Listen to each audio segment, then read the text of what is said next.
What a beautiful, beautiful spring morning. Okay, that's enough. Hi, guys.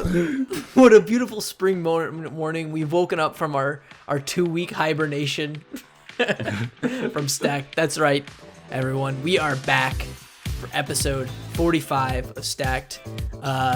Apologies for taking a little week break there, but hey, it's the end of the year. We had shit. We had shit to do. We had shit to get done. We had people to murk.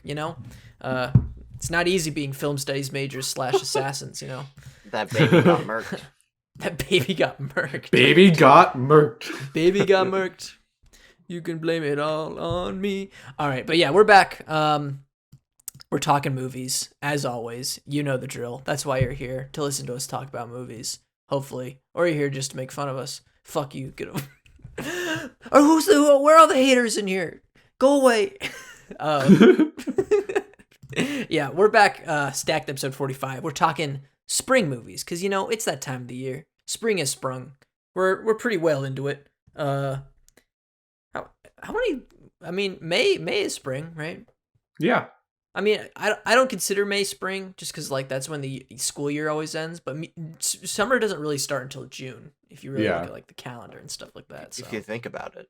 If you think about it, it's pretty interesting. Seasons are kind of like genres themselves, where they have their own sort of signs, insignias to classify what a season is, which is why it's so good to relate movies to seasons, and that's why we do these episodes. Semiotics and shit, dude. We really got our money's worth with this, $30,000 a semester deal we got going on. Hey, $30,000 a semester equals 30 viewers an episode. You know what I'm saying? Hey, yay, let's go.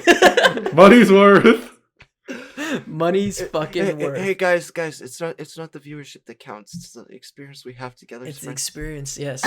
We're not doing it for the views. We're not doing it for the money, even though I'm pocketing it all. I mean, wait, what? No. Wait.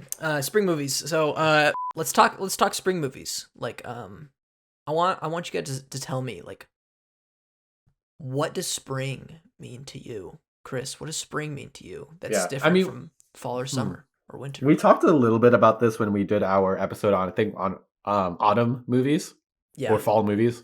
I think one thing that stood out to me a lot about spring is, well, with all these seasons, is there's two things I look for. One, the main one, is the mood of the season. For me, spring is about growth, about a restart, a refresh, just a new beginning in a weird way. And the second part is the aesthetic. There's a look to spring.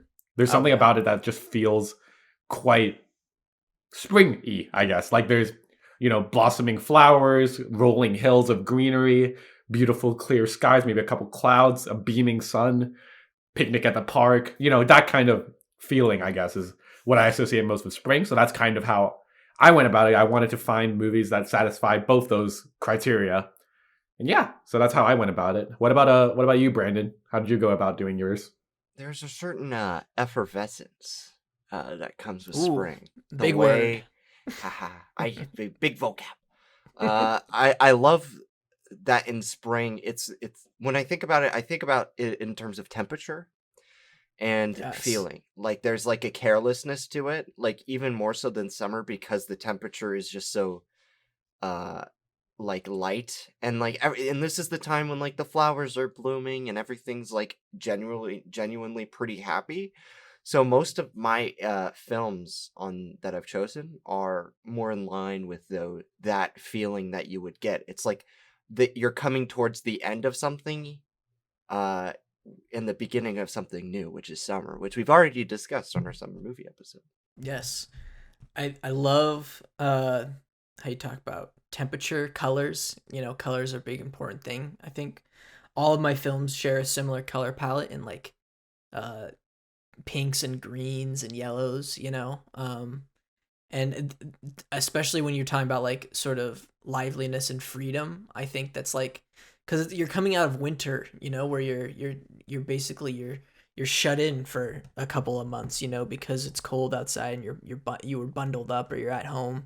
But now spring, you can finally go out and run around and stuff like that. So I think a lot of my films feature characters utilizing their freedom, and just living. And then there's a lot of stuff common signifiers of springs. You mentioned flowers, like just plants in general, I think, and the wind, the spring breeze, rain, everything like that. Did somebody say the spring breeze? The spring. Oh yeah, as opposed not to be confused with the autumn breeze. I forgot about that. But yeah, so that's all the stuff I implemented into my films for my stack, and I think we're gonna have a good episode here. Getting back into talking about movies after a little break. So, but before we get into it, let's run down the rules of the show. Let's see if I can do this in one go. It's been a while. Once a week, we set a topic or theme and go our separate ways to construct our own 3-film stack. Then after a week, we come back here on the podcast and share our own stacks one film at a time. Then at the end of the show, we'll mix and match our 9 films to make the ultimate decision what quintessential 3-film stack we are checking out of this hypothetical video store. Bada bing, bada boom. That's how it works. Come on, man. Stop it. Brandon was doing something. Brandon was doing something inappropriate. Come on, man. Get some help. Person who's first up, Chris. What is your first spring movie? So, my first movie, one thing when I was putting my list together, I remember like I was assembling, like, I think we all do this, like we make a short list of movies and then we kind of funnel it down from there and pick out our favorites, which ones pair nicely or whatever. Yeah. And I came to realize a lot of my picks were actually animated films, which surprised me. I didn't think I would, but there's something I think about animation as a medium to depict spring because it just has that kind of, as Brandon said, effervescent quality to it. You can be a lot more expressionistic with the way you design things and make it look. Yeah. So I went with a certain movie that I think Brandon likes just as well as I do. Ethan, I know you're not too big on this movie, but I think you'll understand why I picked it when I do. Let's go. So, wow. My first film is a 2010 film directed by Byron Howard and Nathan Greeno. It is a Disney film titled Tangled. Uh-huh. Yeah. That's a spring movie. That's a spring movie. So what's the movie about? It's about your classic story of Rapunzel, the princess locked away in a tower. And it's a story of her and this guy named Flynn Rider, or Eugene, if you, spoiler alert. What? What? Flynn's name's Eugene. Eugene, if you're nasty. Eugene, if you nasty. But yeah, so this movie's about like he finds her and brings her out of the tower. They go on this quest to like kind of fulfill this lifelong dream she's had. But in the process, they, of course, in your traditional Disney fashion, they fall in love. There's like hijinks ensue, fun jokes and all that, your usual Disney stuff. But what draws me back to this thing, like I said when I was talking about what I'm going for when I go for my spring movies is, first of all, the aesthetic. I think it's a beautifully animated film. I think the colors are so vibrant. You have these beautiful rolling hills and the castle and, just it's so lively and vibrant. There's a lot of life in this film. But one thing that really touched me about this film was this kind of story of coming of age and like growth and understanding and like growing beyond what you once were and becoming something new, which is kind of, I think, a general theme of the spring season. So when Rapunzel is able to escape that tower and kind of find meaning in her life on her own terms, I think that's very reminiscent of what I associate with spring, that kind of growth period. And yeah, so like that's kind of what I went about it with. And like, so Ethan, I mean, like, I know you're not the biggest fan of this movie, let alone this like genre of Disney films as a whole. But I mean, what's your take on Tangled? I mean, I got nothing against the Disney princess movies. I think I've had some that I've really enjoyed. I think my biggest problem with these newer ones is like, I think my first thing was like I didn't like how they were transitioned to 3D. I think that was a big problem when I saw in theaters for the first time, and I was like, this isn't right. I missed the 2D.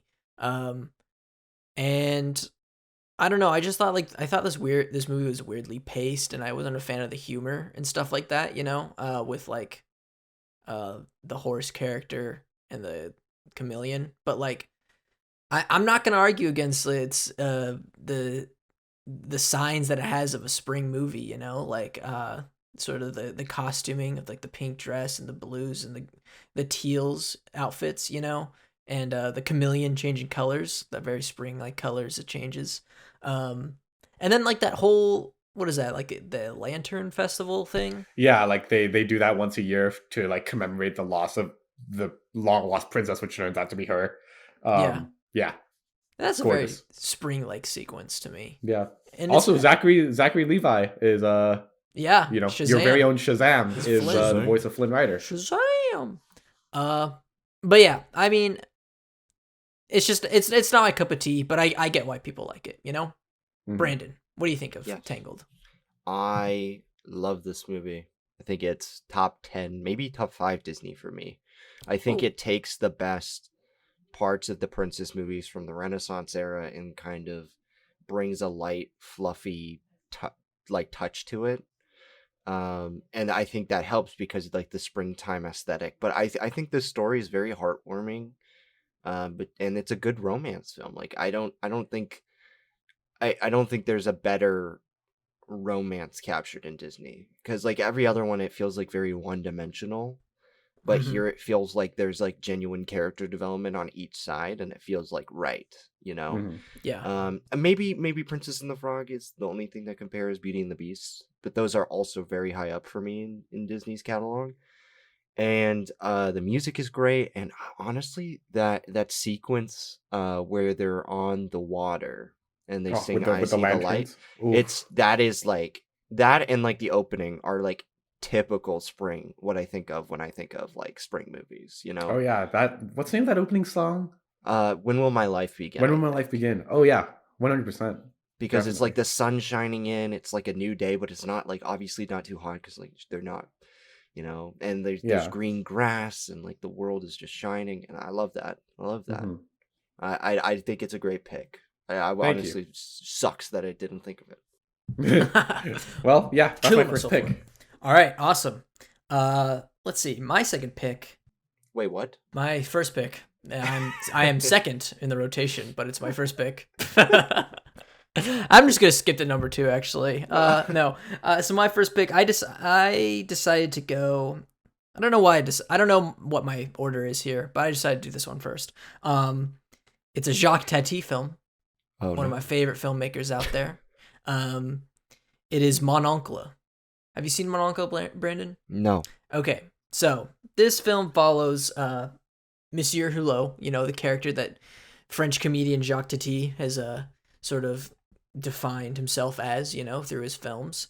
And it's about him sort of showing his nephew what it means to be free, because his brother, Monsieur Hulot's brother, is he's a rich dude, and he buys this house. It looks like the Powerpuff Girls house, where it's like that square house with the circle windows, Yeah, I'm looking at it right now. Dang.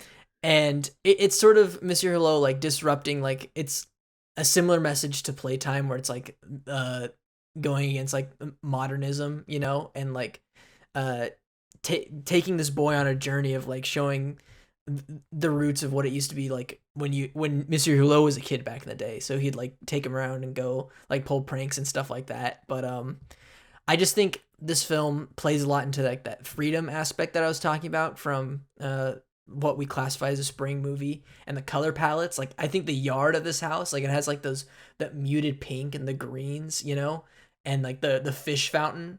And it's hilarious as fuck. Some of the best physical comedy out there of how Monsieur Hulot tries to like just how he like clumsily destroys this house by like walking in puddles he thought was like normal ground, and like breaking fountains and like setting sprinklers off, or like trying to sit down in like weirdly modern design chairs, but like falling over and stuff like that. And it's just a really wholesome movie, telling you about just like to just like appreciate life and living, and like not consoling yourself to this strict lifestyle of like attending school and living in this structured modern house, where he's like Monsieur Hulot's trying to show this boy some freedom because he's his uncle. And it's a very wholesome film, and it's just like I think a great way to start off spring. So yeah, none of you two have seen it, but Brandon, you got anything else to say about Jacques Tati?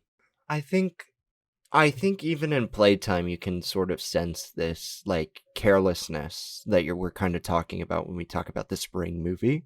Mm-hmm. Maybe that comes from comedies and why the majority of films during springtime are comedies or romances, because it's around the same time as like Valentine's Day and like St. Patrick's Day, which are both very carefree holidays if you think about it, or romantic depending on how you look at it. Mm-hmm. And I think with Jacques Tati's Playtime, which is the only one of his films that I've seen, I think it very much contributes to the atmosphere. And if it's anything like Monongla is anything like that, then I think it fits perfectly. Hell yeah. Yeah, I was thinking about like what you were saying, Ethan, about like, this movie, its central theme being about like experiencing life to its fullest and not confining yourself to this kind of regimented way of living, which I think is a very spring oriented kind of concept. And one I think strikes quite true with me because that's something I'm trying to integrate into my life a lot more. So I'm wondering, like, because he's in this environment where he's in this like crazy like modernist house where it's kind of like super regimented and all that, like would you say the look of the film is quite springy, or does it look quite anti-spring, but that's kind of what makes the springiness come out of it in a weird way?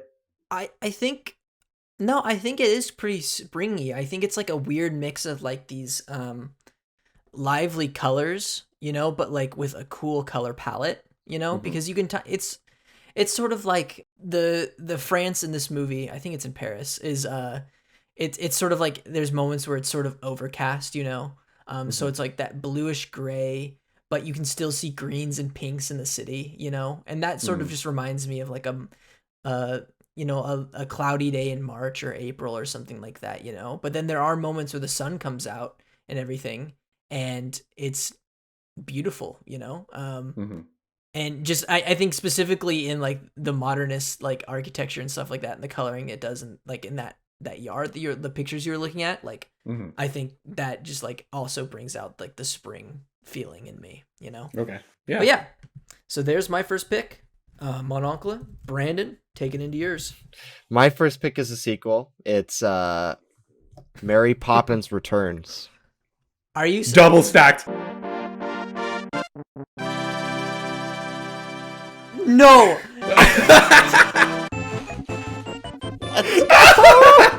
Let's go.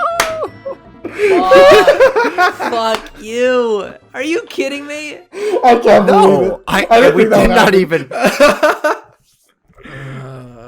Oh my god. Oh, please tell us about Mary Poppins Returns. Well, this is a musical. I didn't expect this. I'm kind of gobsmacked myself here. Why did you choose the first one? Because it's better. It's like Mamma Mia 2. It's like Mamma Mia 2. It doesn't stand on its own though. I think you kind of need the first one. Yeah, because it's called Mary Poppins Returns. Yeah. Okay, but it's like it's set during springtime in London. During this depression period, and of course it's sad, yes, but there's the greens and the pinks and the light baby blues that are so much like so often associated with springtime and that feeling of carelessness. And this is about children and their imaginations coming to a head. And I don't know if it's like the animation style or just old Disney kind of reinvented, but it definitely rings true to that springtime format. Nowhere to Go But Up, the final musical number, or second to last, I guess, if you consider. Yeah, it's the second to last musical number of the film. Kind of exemplifies that perfectly with like people flying around in the park and like with their imaginations and joys riding high. I just think it's such an excellent and beautiful film that captures springtime. Chris? Yeah. Bro, I'm so happy this happened. Yeah, I think this is a great pick because, like, this movie is set in Depression era London, which is like notoriously a very, very dark and quite drab time for that, for the UK and especially that city. But I think one thing that they do really well is kind of bring out this level of like vibrancy and joy and wonder that Mary Poppins just brings into the lives of these characters. And like, the characters of Jane and Michael, the kids that grew up, they their lives, like, you know, they're in tough spots in their lives when this movie begins, but like through the story of the kids and Mary Poppins kind of influencing their lives and bringing happiness to their, you know, to this environment, like it's almost impossible to not just kind of get mixed, like, you know, jumped up in it and like really feel like you're a kid again. And like all these colors are so beautiful. The music is really uplifting. Cover is not a book is so much fun. I mean, all the music is so great. There's the song that Michael sings in the attic when he's thinking about his wife, his conversation. Wife. A conversation breaks me. Yeah, I love it. Great movie. I think it's a lot of fun. Brandon, I just want to bring up this story. So Brandon saw this movie before me. Yeah. But he really wanted me to see it because he knew I'd love it, and he was right. We went to the movies at like pretty late, like 10:30 at night. It was like a 10, 10. Yeah, like a late night showing. And I remember it was only us in the theater, so we could like chat and talk and like make jokes throughout the movie. It was fun. And I remember there's a sequence in the beginning of the movie, towards the beginning of the movie, where Mary Poppins is about to make her grand entrance, coming in from the clouds, and then you know a light beam comes through, and she kind of glides in on her umbrella. You know, classic Mary Poppins. But as like, you know, you could feel like, you know, you can feel the anticipation building. So you knew Mary Poppins was on her way into the scene. And I remember Brad and we started like singing the Captain America entrance song from Infinity War, where it's like, ba-da-dum, ba-da-dum, ba-da-dum, ba-da-dum, ba-da-dum. And then as that song hits the moment where it climaxes, Mary Poppins like rushes through the clouds on her umbrella. It's like ba-da, ba-da, da, da, da, da, da. And not only that, yeah, a person from the theater who like checked the movie, like check theaters because they have checkers, walked in during that moment.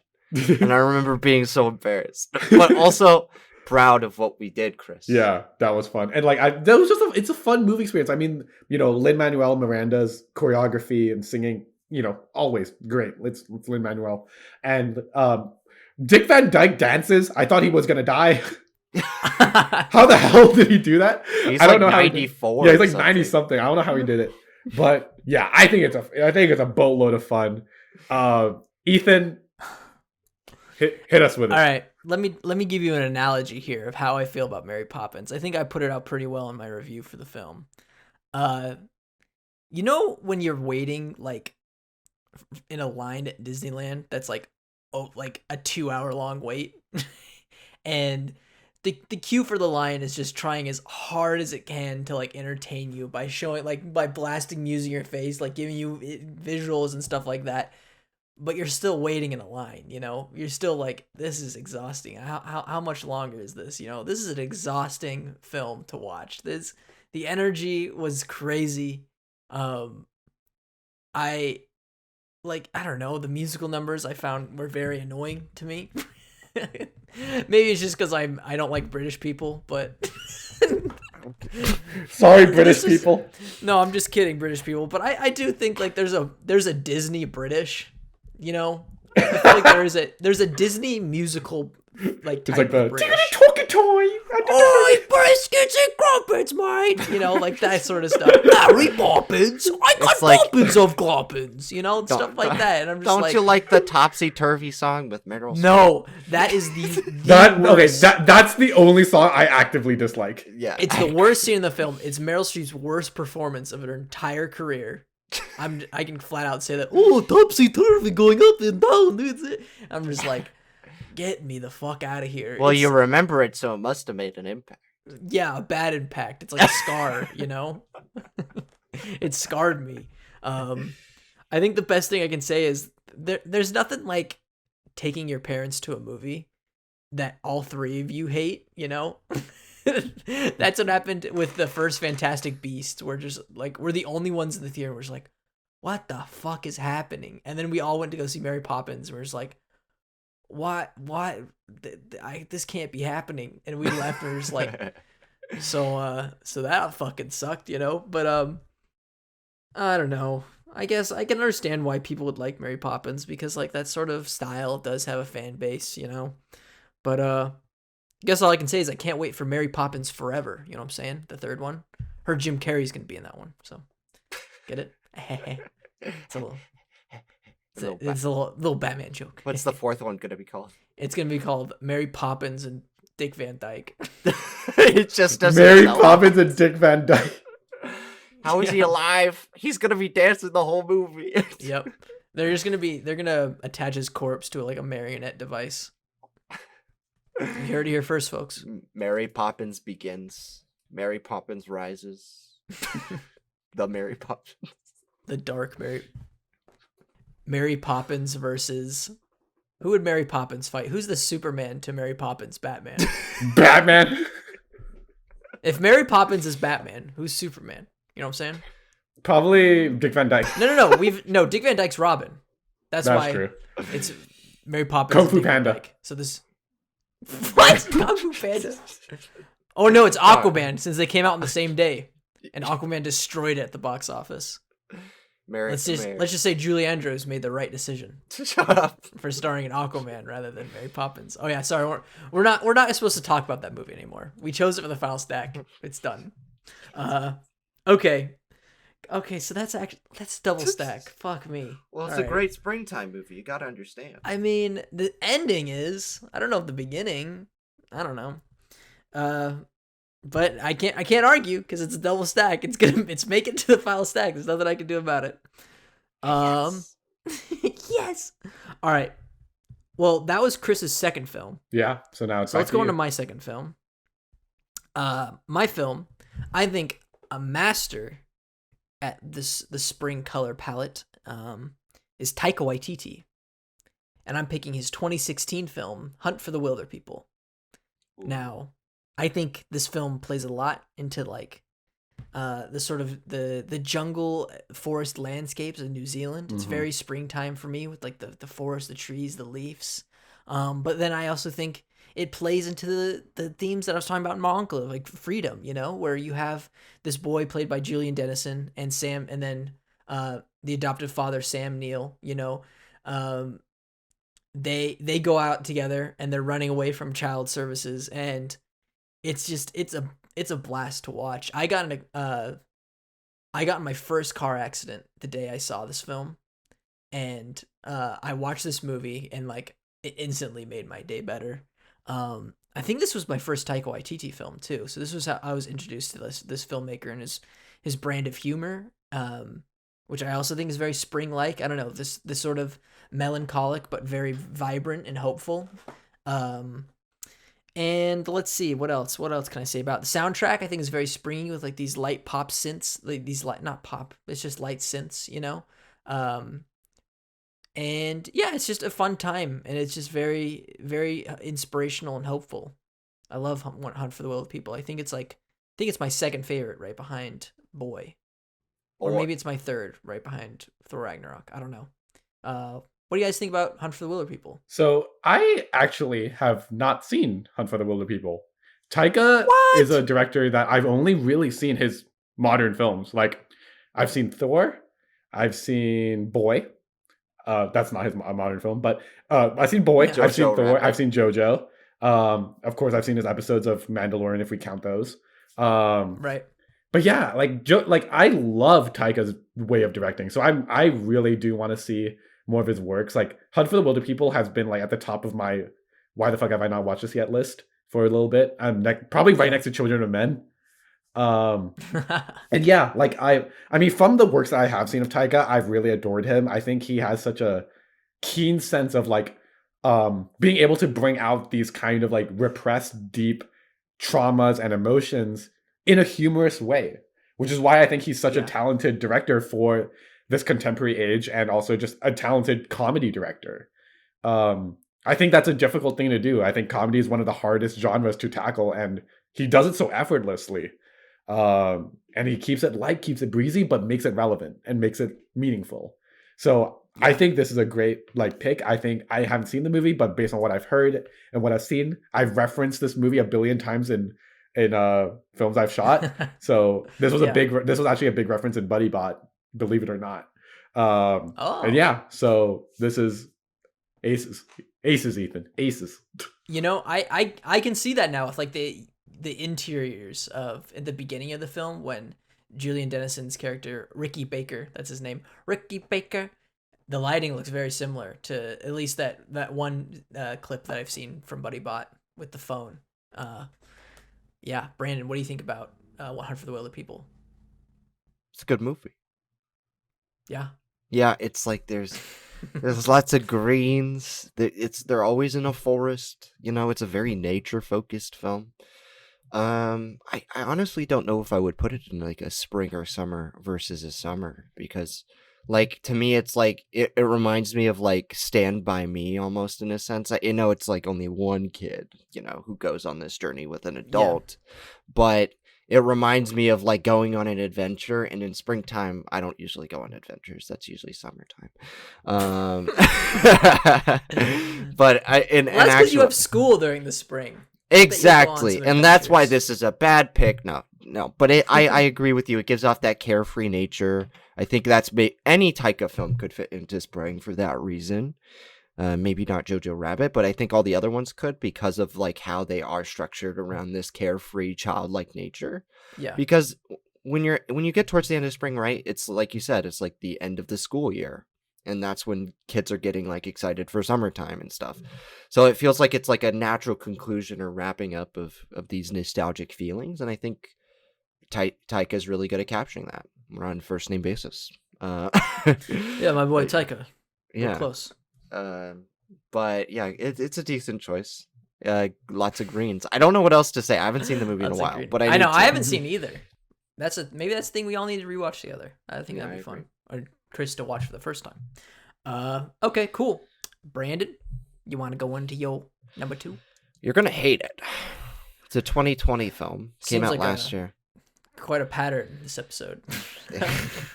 You just don't like springtime. What can I love spring. You're just picking the wrong movies. No, I just don't think you like the season or what it released. I loves it that my birthday's in spring. You loves it, huh? You loves it. I loves it. I love the spring.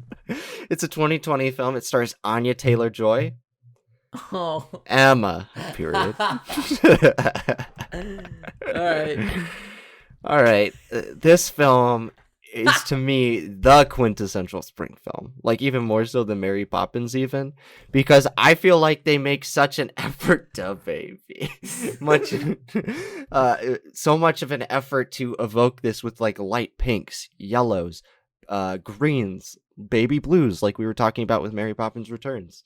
And it does all these things in a way that conveys the romance of the time of this Victorian setting, right? And I love that. I didn't think I'd like it, but going in, it was actually pretty amazing. It captured this romantic feeling quite well. And it based on it's a better version of, it's a better adaptation than Clueless was. No. Yes, absolutely. You're canceled. Where's Paul Rudd? It doesn't exist. Not in this movie, and he doesn't need to, because it's a British play. Or it's a British novel that it's based on. So I think it's a more faithful adaptation, and it works much better because the humor aligns with this carefree, loving nature that we're used to seeing in springtime films. Brandon, do you think that just like the springtime is just associated with British people? Is that what you're trying to tell us? Springtime is only for the Brits. My last film is not British. All right. Yeah, I don't really like Victorian period pieces at all. I think they're very annoying. I think it's the same. It's a different kind of annoying British, but even you said earlier, I'm just kidding. I don't like British people, and we've said 2 British people like I fucking hate these British people. Okay. Obviously, you can tell that I like them from my avid viewing of Doctor Who. And... Yeah, we know. You Whovian. We know. No, what's there's a term for it for people who are obsessed with British culture. I'm not obsessed with British people. I think there's problematic parts of their culture, but I think that there are certain films of theirs that are really good. And they deserve recognition. Did you ever watch Downton Abbey? No, my parents loved it. I feel like that's the next thing you're gonna get into. I don't care about that though. I think you will though. But I don't think you're correct. Because it's got history, and it's got British people. It's got romance. Come on. Yeah, but that doesn't evoke the same feeling as Emma does, which is like this very satirical look at romance in the 20th or not the 20th, the 19th century matchmaking. Ooh. Matchmaker, make Make me me a a match. Yeah, That's I don't from know. Fiddler on the Roof. Is it really? Yeah, I think I so. didn't know that. Chris, got anything to say? You just shrugged. Let's see. Bill Nye. That's Bill what I'm saying. He was Nye. good in this. Nye. Bill Nye. He was good in this movie. I liked him. Okay. Oh, yeah. That's okay. We can move on. It's fine. I'm sorry. It's fine. I wasn't expecting to talk about Emma. Yeah. Okay. All right, let's go. I'm trying to think, but it's like I don't associate. The look is very spring. Well, I'll give you that, Brandon. It looks very. I'll give you that. Just I'll give you that. But I remember, I think kind of like you said, Ethan. Like when I viewed this movie, Brandon. Like you said, like when I viewed this movie, I viewed it through this very like. I don't know how to describe it. It's like, I don't know. Yeah, never mind. Let's move on. Oh my god. All right. Welcome back, everyone, to Stacked. You missed this? All right. All right, Chris, go on your last pick. Well, then we're going to switch it up a little bit. This is another animated film. You guys are going to hate me for this one. Or love me for it. Seems like a pattern. This is the theme of the episode. Yeah. The movie is directed by two people, Steve Hickner and Simon J. Smith. A 2007 animated film. It's B Movie. What? The B Movie? Yeah, I chose the B Movie. So, why did I choose the B Movie? So, the reason Yeah, why? Please hold on. tell us why. So, what's this movie really about? By the end of the movie, what happens? The world is decrepit because of the bees have stopped pollinating the world and given, so, but then they have, by the end of the movie, everything is restored back to normal. And there's this surprisingly, at least to me, kind of touching moment where like the bees decide to do it again and they start repollinating the world. And it's sung, that sequence has the Beatles, Here Comes the Sun, a cover of that song. And that kind of like, I don't know what it is, but it's that vibrancy and like growth, like literally the image that I think of when I think of spring, like the quintessential image is like the growth of like flowers blossoming and like trees and greenery and all that. And by the end, you literally see that transition into spring again. And like, that's largely why I did it. Of course, you can read this film in a billion different ways. Obviously, the most prominent one is, why the fuck is this bee and this woman having a romantic relationship? Obviously. But there's also like, you can read this through a lens on like a commentary on like ecology and environmentalism, stuff like capitalism and industrialization. I'm probably putting lipstick on a pig right now, but I don't know. I think it fits like the way that like it navigates that kind of commentary on how essential the environment is and stuff like that. Ridiculous as it is, which it absolutely is. I don't know. It just hits for me. And like that last sequence, I don't know what it is. It makes me feel happy. Like seeing Barry Benson becoming one of the pollen jocks and just like flying and dropping the pollen in Central Park. Yeah. I'm the biggest B movie fan you'll ever meet. So I'm pretty sure. So what do you guys think, huh? You like jazz? Jerry Seinfeld. Let me tell you, that guy's funny. That guy's funny as fuck. 1738. 1738. Yeah. Let's go. B movie. I have not thought about this movie in a while. It seems to be another common theme of bringing up these movies that have just been repressed, hidden away in the back of my brain. Yeah. Let's see. What happens in the B movie? So he falls in love with this girl, right? Yeah. And then Patrick Warburton. I remember that dude does nothing wrong. He's the most reasonable character in that movie. He's totally just like he is kind of a dick, but like reasonable dick in a weird way. You know what I mean? Yeah. And then why does he go to court? I can't. Why does the bee go to court? He's suing the human race because they're like, capturing bees and making them harvesting honey and all that. That's Okay, that's kind of fucked up. Kind of fucked up if you think about it. John Goodman, I remember he's the lawyer. Yep. He's the defendant for the human race. Yep. And his friend is the prosecutor, and his friend gets like almost killed because he stings John Goodman's ass. Yeah. And then so then they win, right? They win. So then it's like, the bees now have no obligation to provide honey or anything like that. So they're living it up, and they don't have to work. So pollen, no pollen. Freaking copyright case for a movie. Yeah. Yeah, that's certainly a movie. I'll give you that. Like Joker. It's certainly a movie. There's flowers in it and bees. That's very spring-like, you know. Mm-hmm. Here Comes the Sun, like you said, that's a very spring-like song, you know. Jerry Seinfeld, he kind of reminds me of the spring season. You know that feeling you get when you watch a feel-good movie and you just feel like you're just so happy for the characters and you're like, good for you, man. You know what I mean? Like you're like, oh. Yeah. That's how I feel when Barry becomes a pollen shock. I genuinely am like, oh, he worked so hard for this. See, that's how I feel watching Emma 2020. Oh my god. Oh man. All right, Brandon, what do you think about the Bee movie? I don't like the movie. I don't like the plot. I find it inconsequential to anything. But you know what I do like? The colors. And the colors, they evoke springtime. And Chris is right about that.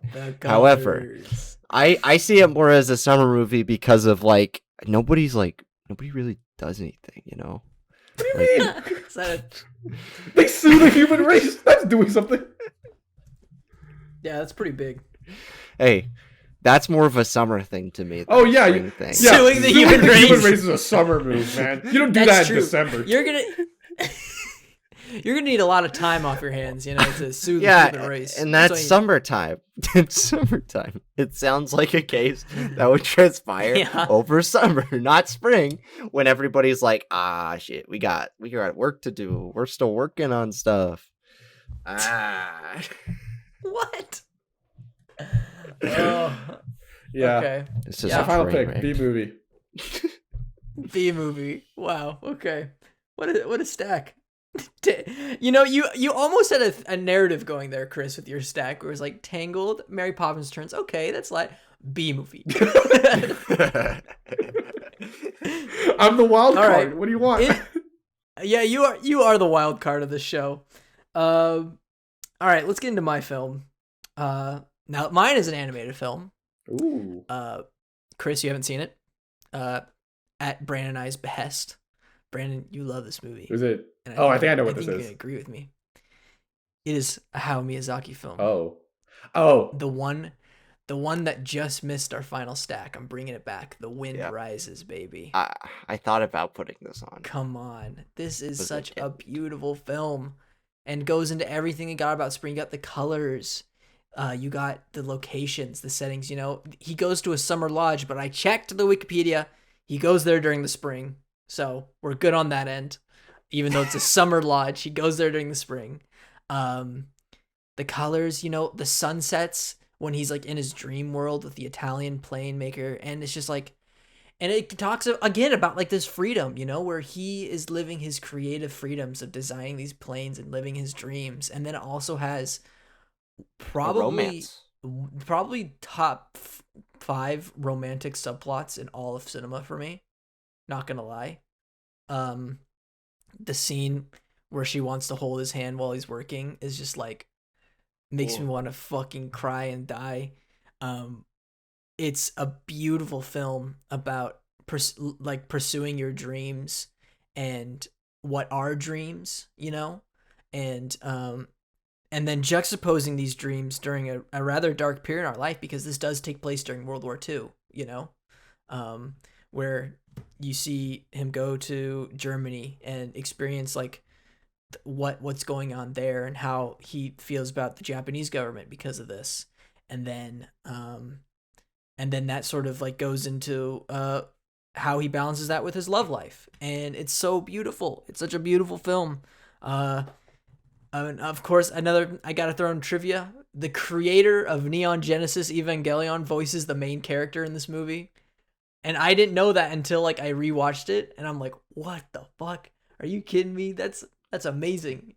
Hideki, my boy. Hideki Anno voices Jiro, I believe is his name. But yeah, I feel like Ghibli reminds me of the spring. I want to do Totoro. I think that's the ultimate spring movie in my opinion. But we've already chosen that for a final stack. Stay tuned to me talking about that movie pretty soon. But yeah, I just had to go with this brand. What do you think about The Wind Rises? You think it's a good spring movie? Mm-hmm. Yes, come on. Let's go. You've got this. Let's go. You've got the rain and the sun. You've got the clouds. It's all there. And that's all you need. That's all you need. And that's all we got.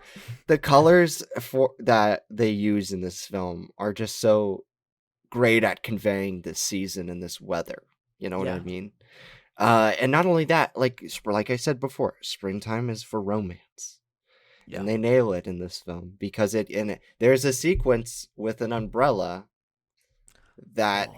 and wind, which makes sense, that is like, when it happens, you're like, this is like the most comfy thing ever. It's more comfy because spring is comfy, like fall, but is more active. Yeah, it's not. It's comfy, but not more cozy. You know what I mean? Yeah. In fall, you're inside. In spring, you're outside. But you're comfy in the activities you're doing, whether that be painting or like sitting and testing a plane, like Jiro does within the movie, and it provides that vibe that you're looking for in spring. I almost didn't pick this.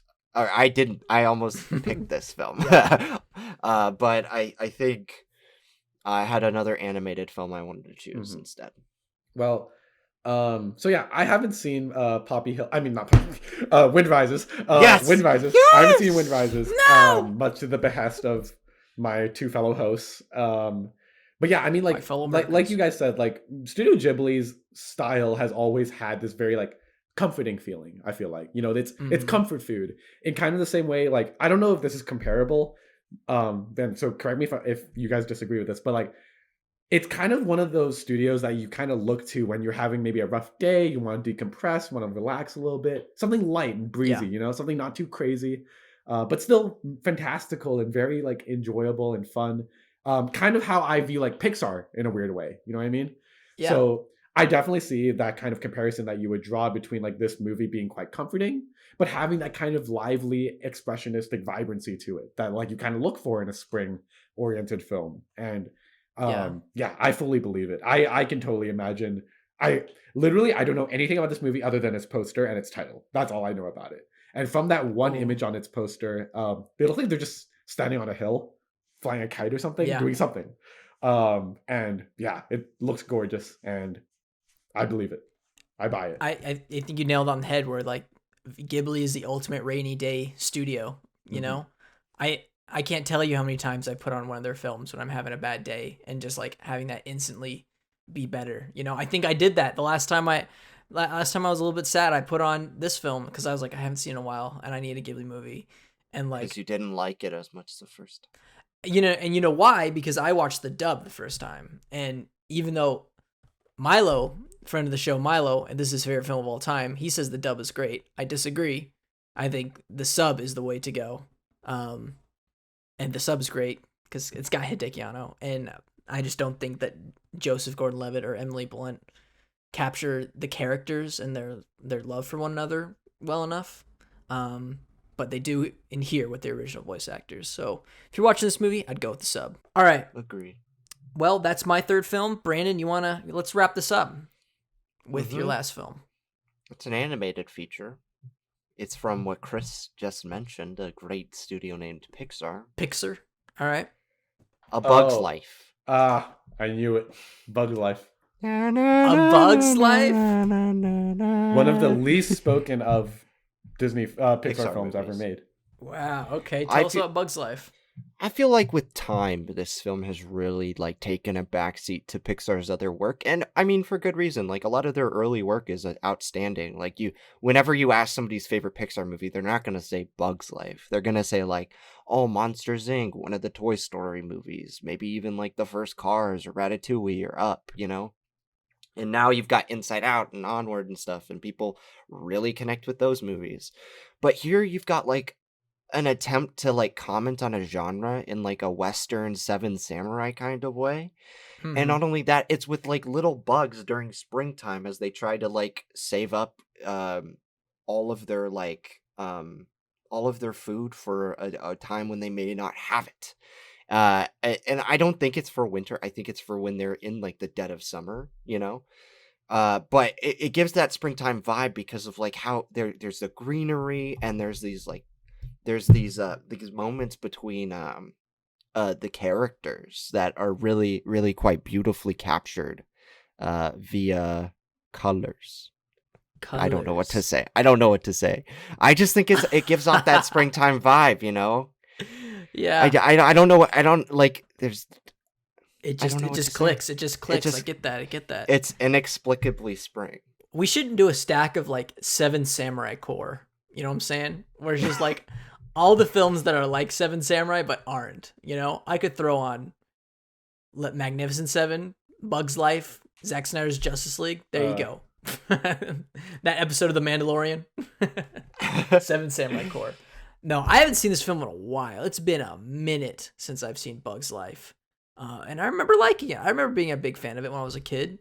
I think that sort of bug garden core aesthetic that the film goes for, with the miniatures and like the carnival. I think I'd kind of say it's summer, but you never know, I think it's sort of in between summer and spring.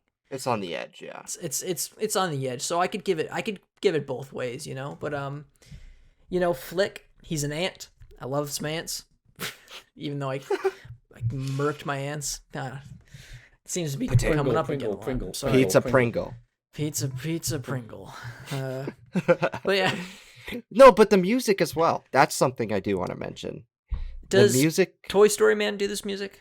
Yes, Toy Story Man. Randy Newman does. Toy Story Man! Yeah, it's just, I don't know what it is. It feels so light and fluffy. It wraps you. It doesn't wrap you in a blanket necessarily, but it makes you comfortable regardless. And I don't know what to say about that other than it just sounds like spring. The composer's name is Randy Newman.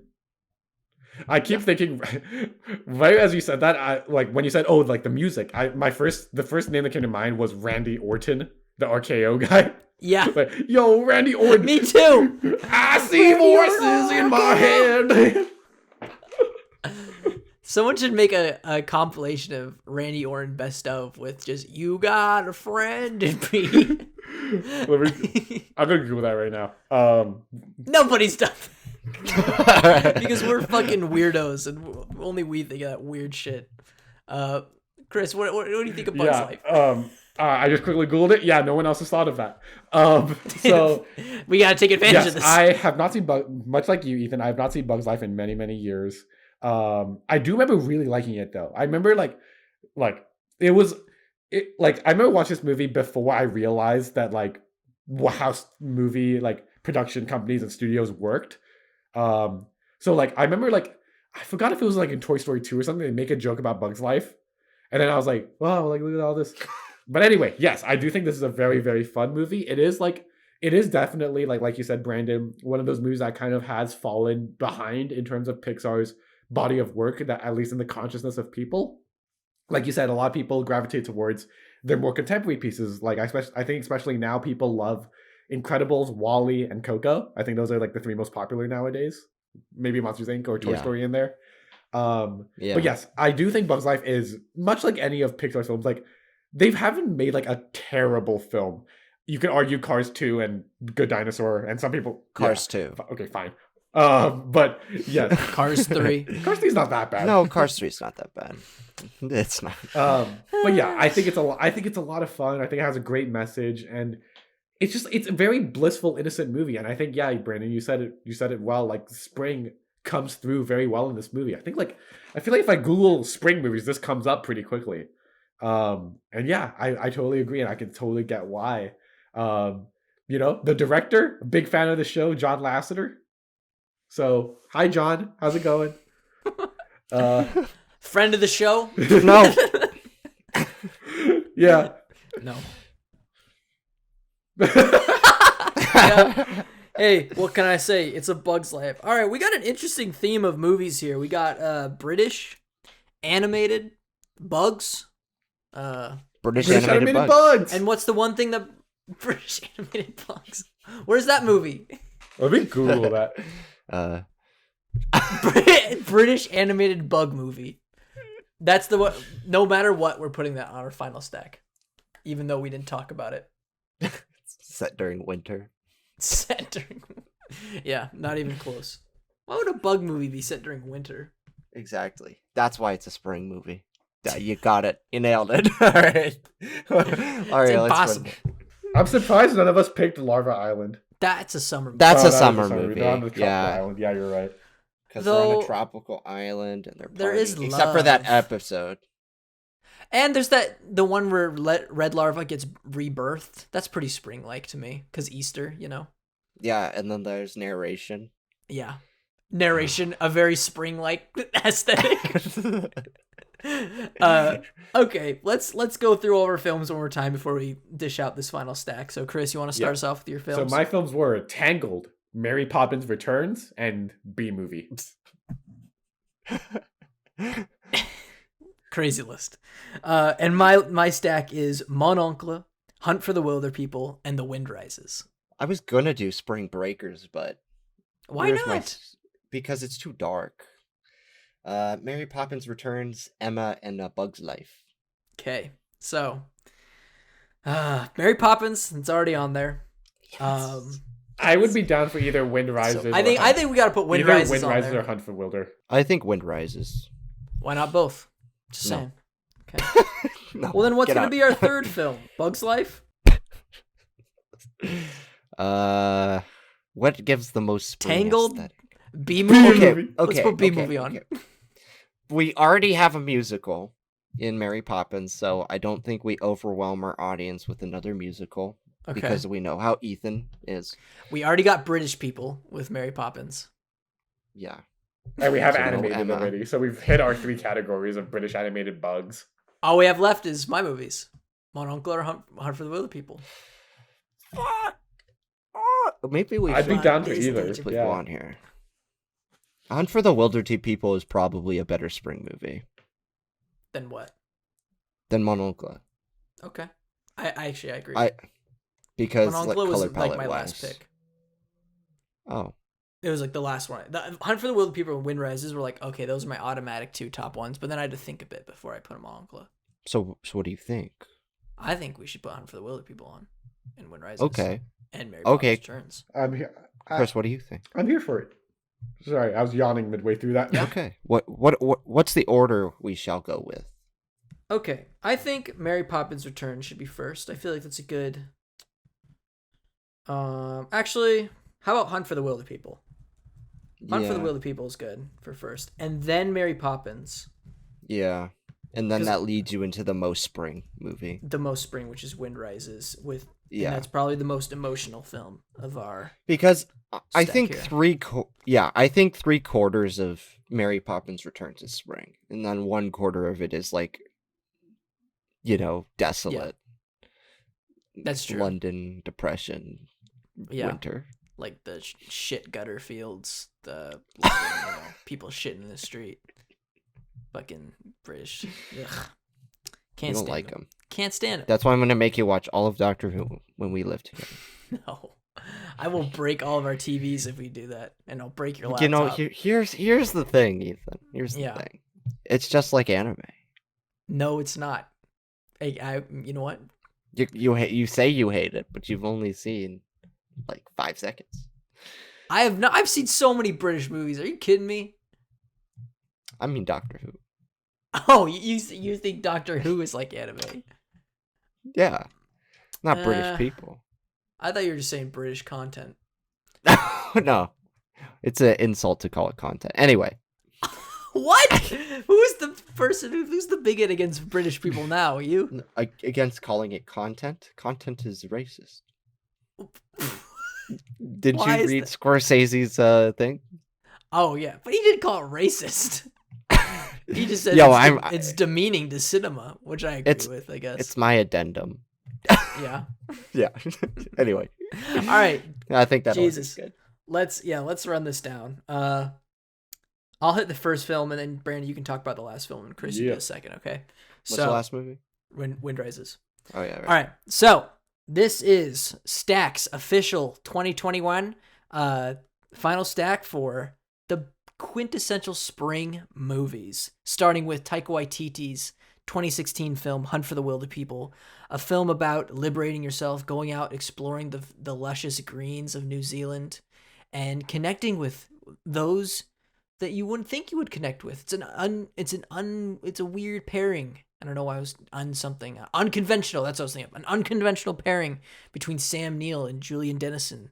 Two characters, different walks of life. They come together on their journeys, and you just have a good time. You'll laugh, you'll cry in this movie, and it's a good time. Hunt for the Wilder People. Hunt for the Wilder People.